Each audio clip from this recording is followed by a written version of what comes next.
Welcome back. দেখতে দেখতে আমরা পার্ট 7 এর শেষ ভিডিওতে চলে আসছি। এই লেসনে আমরা গ্রেডিয়েন্ট সম্পর্কে জানবো। চলুন শুরু করা যাক। সো গ্রেডিয়েন্ট আর হ্যাচের মধ্যে অনেক বেশি তেমন পার্থক্য নেই। সো আমরা চলুন এখানে গিয়ে এই গ্রেডিয়েন্টটা সিলেক্ট করি। হ্যাচ হলো বিভিন্ন প্যাটার্ন সিলেক্ট করে, আর গ্রেডিয়েন্ট হলো বিভিন্ন ধরনের কালার কম্বিনেট করে। ঠিক আছে, সো এইখানে নানান ধরনের প্যাটার্ন আছে, সেটার সাথে আমরা দেখতেই পাচ্ছি গ্রেডিয়েন্টটা শুরু করার সাথে সাথেই কিন্তু হ্যাশ ক্রিয়েশনটা অন হয়েছে, কিন্তু এইখানে আমরা বেশ কিছু পার্থক্য দেখতে পাচ্ছি এবং এইখানে নতুন একটা সেন্টার্ড অপশন যুক্ত হয়েছে।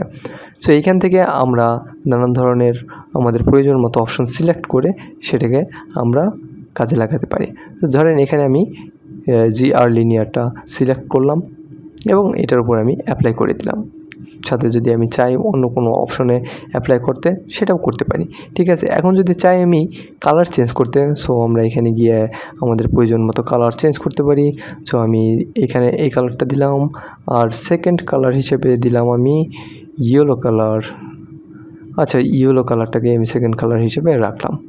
ওকে, এরকমটা হলো। এখন এই প্যাটার্নটা আমি এখানে অ্যাপ্লাই করতে চাই, গুড, আমি এটা চাইলেই করতে পারি। ঠিক আছে, বা এই অংশে করতে চাই, সেটাও আমরা চাইলে করতে পারি। সো এটাকে আমি ক্লোজ করে দিলাম। এখন আমি আবার গ্রেডিয়েন্টে চলে যাই।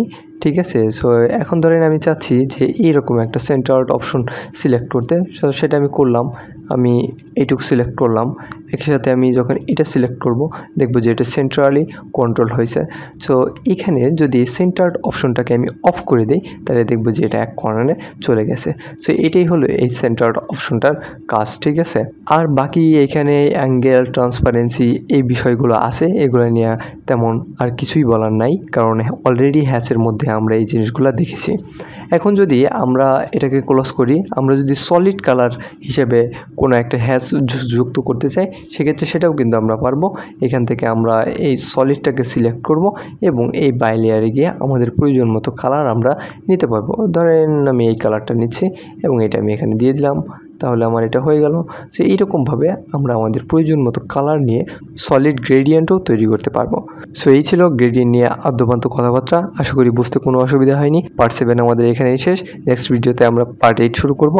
ক্যাড বিল্ডারের সাথে থাকার জন্য সবাইকে অনেক অনেক ধন্যবাদ।